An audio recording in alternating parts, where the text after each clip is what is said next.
Have you ever watched Scream? If you haven't, I'm sure you'll be familiar with the plot of a town in fear of a masked killer on the loose. This 1996 slasher has become infamous and revitalised the genre after the films that came before it, like Halloween and Friday the 13th. But did you know that there was actually a real killer on campus that heavily inspired this movie? In August 1990, students began arriving in Gainesville, Florida, ready to begin a new academic year at university. Within days, 5 young people would be brutally murdered in their own homes, and the killings were so shocking that hundreds of students fled the city, terrified they might be the next target. This series of events would devastate a community, and the killer would forever become known as the Gainesville Ripper.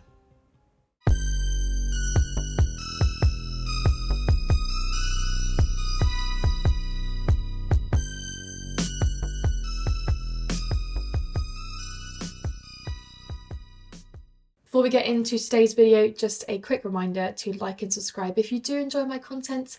I make videos on true crime, mysteries and paranormal, so if that sounds right up your street, guys, then just consider joining the community. No pressure, let's get back into it. Gainesville in the summer of 1990 was a vibrant college town centred around the University of Florida. As August quickly approached, students began to arrive at the start of the autumn semester, moving into apartments, meeting roommates and preparing for classes. The city had a relatively quiet university community. The tree-lined streets, the late summer Florida sunshine and busy cafes and restaurants gave Gainesville a sense of optimism and normality. The biggest concerns for most students were upcoming classes, making friends and settling into campus life. Just days before the murders began, Gainesville had been recognised by Money magazine as one of the best places to live in America. Nobody could have imagined how quickly this reputation would change. Danny Rolling was born in Louisiana in 1954 and grew up in a violent home, resulting in him developing multiple personalities as a way of defence and multiple attempts at unaliving himself. Later on in his life, he was kicked out of the Air Force and married a woman, but eventually drove her away by inflicting harm on her. Throughout the 1980s, Rolling was in and out of jail for armed robbery, and when he was a free man, he would steal and force himself on women. By May of 1990, Rolling was in his mid-30s and attempted to kill his father just months before the college murders. By that summer, he was drifting through Florida and nobody in Gainesville knew that a serial killer had arrived in town. 18-year-old Sonia Larson was starting her freshman year at the University of Florida, was known for her dedication to children and was studying to become an educator. Her roommate, 17-year-old Christina Powell, was beginning her freshman year at the university in the hopes of becoming an architect. In the early hours of the 24th of August, Rolling broke into their apartment. He discovered Powell asleep on the downstairs couch, but proceeded up the stairs where Larson was sleeping. He taped Larson's mouth shut to stifle her screams and stabbed her to death with a hunting knife as she tried to defend herself. He then went downstairs, bound Powell's wrists, gagged her and raped her. He forced her face down onto the floor and murdered her by stabbing her 5 times in the back. Before leaving the apartment, Rolling Larson's corpse, posed both bodies in grotesque, sexually provocative positions and cleaned parts of the crime scene with soap in an attempt to destroy DNA evidence. Because the apartment's landline telephone had not yet been installed, the girls' families were unable to reach them. Growing deeply anxious, Powell's parents drove to the complex on the 26th. After receiving no response at the door, they sought help from a maintenance worker, who alerted the police. I said to the parents, I said, it's probably nothing, trying to alarm their, disprove their fears. And I said, they probably just went out and had partied a little bit too much and just stayed at a friend's house. My father said he would pay for whatever damages we had to do if we had to break the door down. And finally, that's what happened. We went ahead and broke one of the doors down. Responding officers discovered the gruesome scene later that afternoon. But by the time the police had found their bodies, there had already been a murder elsewhere. 18-year-old Krista Hoyt was a chemistry honours student and had dreams of becoming a chemical engineer. She also worked part-time as a records clerk at the county sheriff's office. On the night of the 25th of August, Rolling targeted Hoyt's off-campus duplex and used a screwdriver to pry open a sliding glass door while she was away playing racquetball. When Hoyt arrived home between 10:30 and 11 p.m, Rolling ambushed her from behind, placing her in a chokehold. He gagged her mouth with duct tape, bound her hands behind her back, forced her into the bedroom and her. He proceeded to force her face down onto the bed and stabbed her in the back with a marine issue hunting knife, rupturing her aorta and killing her. He then mutilated her body, slicing her abdomen open. Following the initial assault, Rowling returned to the apartment to ensure no evidence linking him to the crime had been left behind. During this time, he further disturbed the crime scene and intentionally positioned the victim in a manner designed to shock whoever discovered her. Hoyt's body was discovered in the early hours of the next morning. When she failed to report for her night shift at the county sheriff's office, deputies were dispatched to her apartment, where they encountered the scene. Crystal Hoyt was found dead, mutilated, beheaded, and the killer had left her head on a shelf so that anybody walking through the door, that's what they would see. And her body also was posed. She was sitting, her feet on the floor, her torso slumped forward. Because she was deeply respected by her colleagues, her murder made the investigation intensely personal for local law enforcement. 23-year-old Tracy Pauls was a senior studying political science at the University of Florida and was the newly elected president of the Phi Alpha Delta Law Fraternity. She was actively preparing for law school after she finished her studies. Her roommates and close friends since high school, 23-year-old Manuel "Manny" Taboada, was attending Santa Fe Community College, preparing to pursue studies in architecture at the University of Florida. He had been accepted into the university and was catching up on basic design classes during summer, showing his dedication to his aspired future career as an architect. In the early hours of the 27th of August, Rowling broke into Pauls and Taboada's apartment, using a screwdriver to pry open the rear sliding glass door. Rowling moved through the apartment and entered the bedroom where Taboada was asleep. As he was a 6'2", 200-pound former high school football player, he woke up and fiercely resisted. An intense, chaotic struggle ensued, and the commotion created substantial noise in the small apartment. Despite Taboada's brave efforts, Rowling eventually overpowered him, stabbing him over 30 times until he bled to death. Rowling left his body on the bed. Having been awoken by the commotion, Pauls walked down the hallway to investigate, and as she reached the doorway, she came face to face with Rowling, who was covered in her roommate's blood. Terrified, she bolted back down the hallway to her bedroom, locking the door and barricading herself inside.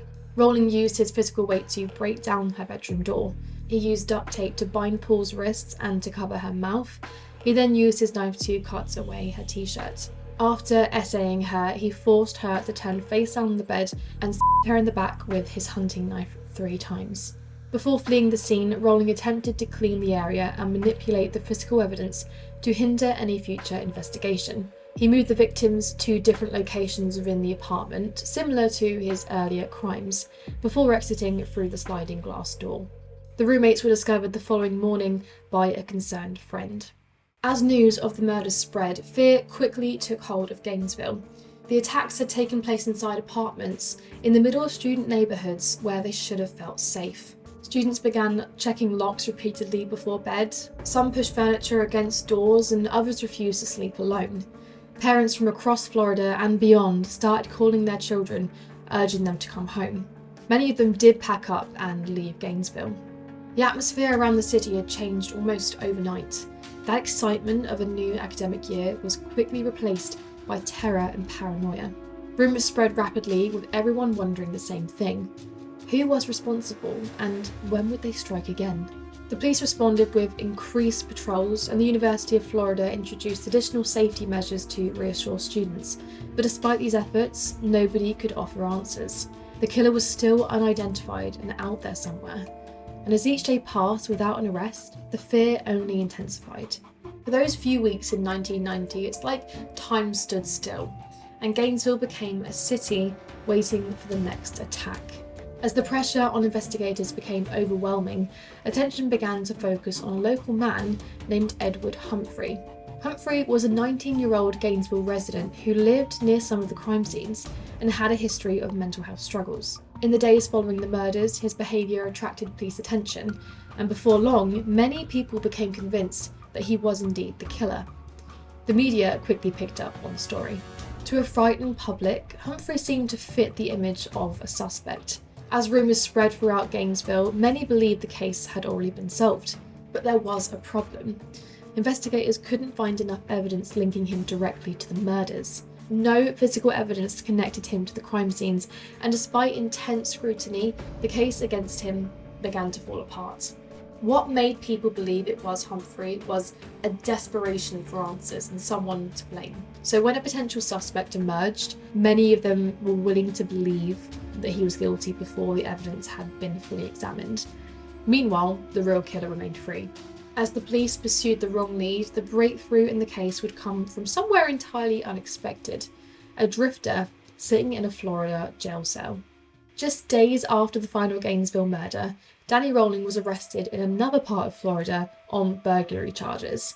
At this time, nobody realised the significance of the arrest. Rolling was simply one of countless offenders passing through the criminal justice system. While he sat in jail, investigators continued working the Gainesville case. Months later, detectives began uncovering evidence that pointed towards Rolling. One major breakthrough came when police discovered a campsite in the woods near Gainesville that had been used by him around the time of the murders. Inside, investigators found items that connected him to the area and suggested he had been living nearby while the killings took place. Among these were a screwdriver and other tools that matched the tool marks used to pry open sliding glass and doors at the victims' apartments, as well as hair and blood that matched the victims and his own DNA that was found at the crime scene. And I'm sure you know what I mean by that. After months of fear and uncertainty, the police finally had their man. But it doesn't end there. As detectives dug deeper into Rolling's past, they discovered that the Gainesville murders were not his first killings.